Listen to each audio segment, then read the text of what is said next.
enseignant les Écritures aux évêques. Le pape en renard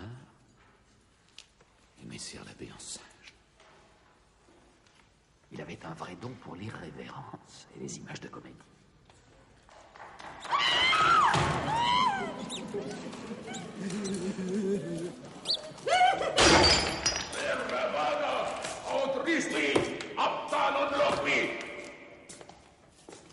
J'espère que mes paroles ne vous ont pas offensé, frère Guillaume.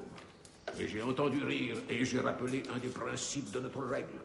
Certes, vous, franciscains, vous venez d'un ordre où la gaieté la plus inopportune est vue avec indulgence. Oui, c'est vrai. Saint François, parfois, ne répugnait pas à rire. Le rire est un souffle diabolique qui déforme les linéaments du visage et fait ressembler l'homme au singe. Mais le singe ne rit pas. Le rire est le propre de l'homme. Comme le péché.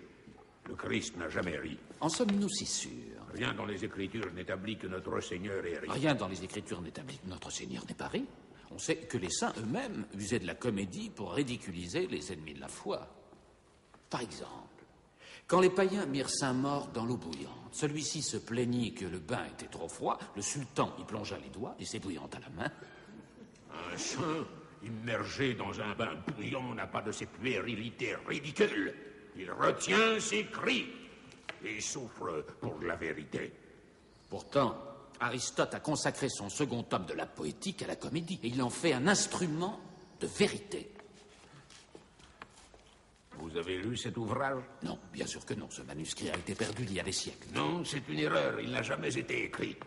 Parce que la Providence ne tolère pas que l'on glorifie des futilités. Non, là, je ne suis absolument pas... Assez! Cette abbaye est brisée de souffrance.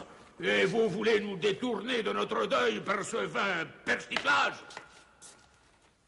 Pardonnez-moi, vénérable Jorge. Mes propos, en effet, étaient déplacés.